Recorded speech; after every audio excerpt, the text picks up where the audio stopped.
Bonjour à tous, c'est Arnaud. Il existe un grand nombre de concepts de développement et j'aimerais bien aujourd'hui, vous l'avez deviné, aborder les concepts solides.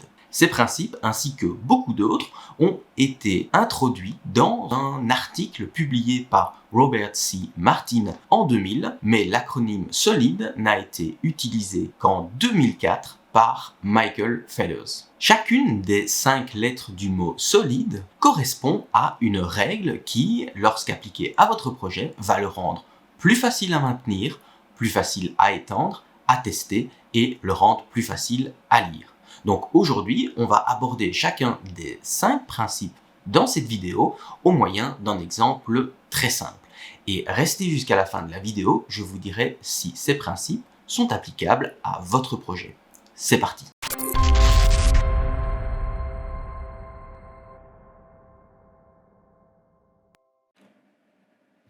Prenons un exemple très simple. Un designer vous demande de changer la couleur d'un cube lorsque la souris le survole et lui rendre sa couleur d'origine lorsque la souris s'en va. Vous créez donc un script qui détecte le passage de la souris avec onMouseEnter et onMouseExit pour ensuite changer le matériel du Mesh Renderer. Ben voilà, ça fonctionne. Mais cet exemple, aussi simple qu'il soit, ne respecte pas les principes solides et on va voir cela tout de suite. Regardons la première règle, le premier principe caché derrière la lettre S. Le Single Responsibility Principle. Une classe ne devrait avoir qu'une seule raison de changer, ce qui signifie qu'elle ne doit avoir qu'un seul job. Ce principe va vous aider à évaluer si votre code fait trop de choses. Ce principe stipule qu'une classe ne doit faire qu'une seule chose et le faire bien. Dans notre exemple, le script détecte l'interaction avec la souris et lui applique un effet visuel, rentrant en conflit avec le premier principe solide. Créons donc une nouvelle classe ColorEffect qui aura pour responsabilité la modification visuelle du cube et déplaçons le code dans cette nouvelle classe. Ce script aura une méthode enter et une méthode exit qui seront appelées par le script de détection des interactions souris à chaque fois que la souris entrera ou sortira du cube.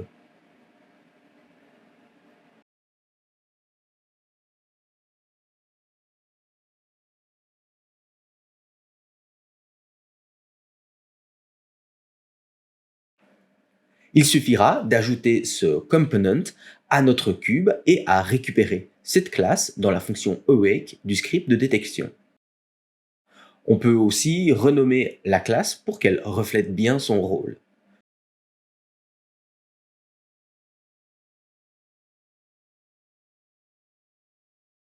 L'application de ce premier principe solide vient avec 3 avantages majeurs. Le premier, c'est que maintenant que vos classes sont beaucoup plus petites, elles sont plus faciles à lire.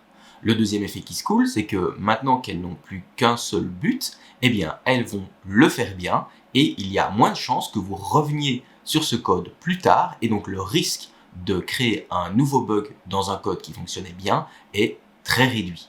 Et le troisième, c'est en cas de collaboration. Maintenant que vos classes sont divisées en plein de petites classes, il est plus facile de collaborer avec d'autres développeurs et le risque de conflit est lui aussi grandement diminué. Mais il peut être assez compliqué dans certains cas de déterminer si une classe respecte ou non ce principe de Single Responsibility. En effet, prenons une classe qui viendrait lire, écrire, mettre à jour et supprimer des données dans une base de données. Certains développeurs pourraient dire que écrire, mettre à jour et supprimer sont des opérations de modification de données, alors que lire n'est qu'une opération de lecture et donc nécessiterait de placer cette opération dans une classe spécifique. Et d'autres développeurs qui trouveraient que tout ça c'est bien trop compliqué et que, in fine, ces 4 opérations sont finalement une manière d'accéder à des données et du coup elles méritent toutes les 4 d'être ensemble dans une même classe. Il n'y a pas de bonne ou de mauvaise réponse à cette question, c'est à vous et à votre équipe de déterminer quel chemin prendre. Reprenons maintenant notre exemple et imaginons que notre designer revient pour nous demander de créer un nouvel effet. Cette fois, il faut que le cube grossisse lorsque la souris le survole. Une manière de faire, sans toucher au script de détection des interactions de souris, sera de modifier la classe ColorEffect.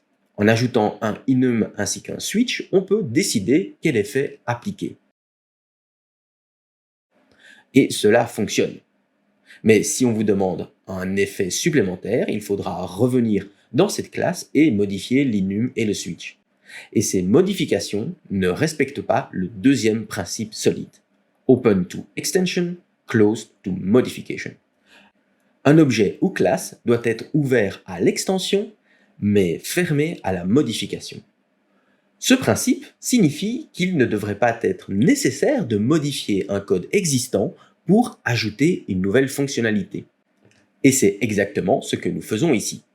Pour chaque nouvel effet, nous revenons dans notre classe pour modifier du code existant.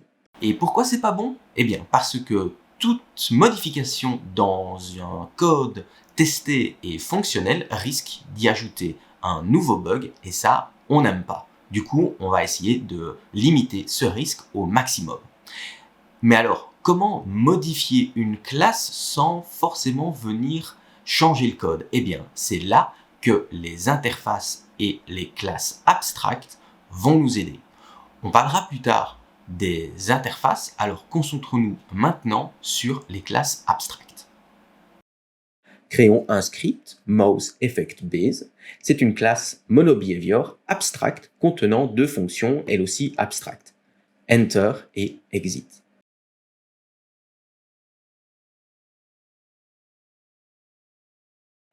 Dans notre classe MouseEffect, faisons-la hériter de MouseEffectBase et ajoutons override sur les fonctions Enter et Exit pour rendre cette classe compatible avec MouseEffectBase. Supprimons ensuite toute cette histoire d'enum pour ne garder que la modification de couleur et renommons la classe pour que son nom reflète correctement ce qu'elle fait. Créons ensuite une nouvelle classe ScaleMouseEffect qui elle aussi hérite de MouseEffectBase et dans les fonctions Enter et Exit qu'elle doit obligatoirement implémenter car ces fonctions sont abstractes, modifions la taille du cube.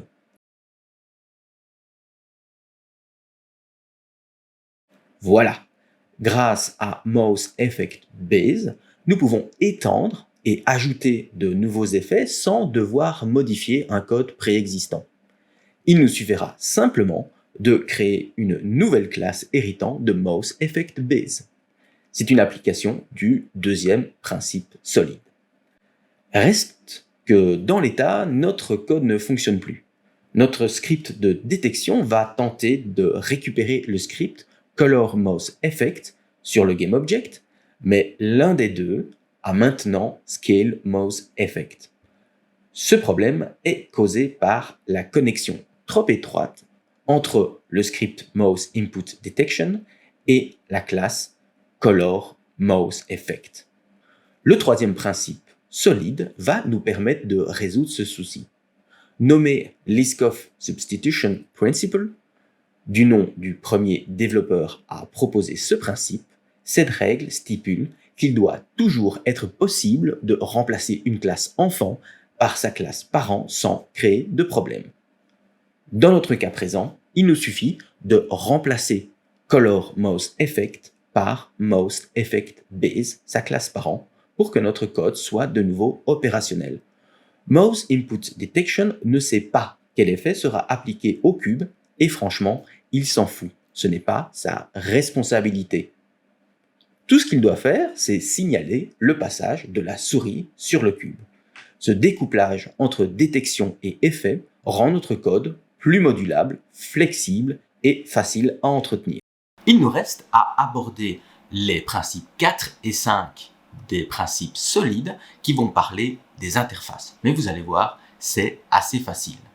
Avant ça, n'oubliez pas de vous abonner et de cliquer sur la cloche si ce n'est pas déjà fait. Lâchez un pouce bleu, un commentaire, c'est super bon pour mon référencement et ça fait avancer la chaîne. Et pour ça, merci beaucoup. Allez, on continue. Le quatrième principe, c'est l'Interface Segregation Principle. Une classe ne devrait jamais être forcée d'implémenter une interface qu'elle n'utilise pas ou dépendre de méthodes dont elle n'a aucune utilité. Si vous utilisez des interfaces, et vous devez utiliser des interfaces, évitez d'en créer de trop grosses. Préférez plutôt la création de petites interfaces qui peuvent se combiner entre elles au besoin. Prenons notre exemple de Mouse Effect Base. Nous pourrions créer une interface contenant toutes les interactions possibles d'une souris et demander à ce que notre Mouse Effect Base implémente iMouseInteraction. Mais deux des méthodes requises par l'interface ne sont d'aucune utilité pour notre classe.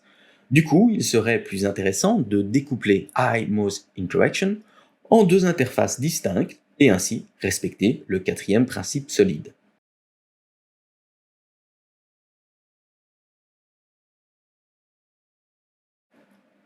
Le cinquième principe s'intitule Dependency Inversion Principle, à ne pas confondre avec Dependency Injection, dont nous reparlerons un jour ou l'autre. Il découle, selon moi, de la bonne utilisation des principes solides 2 et 3.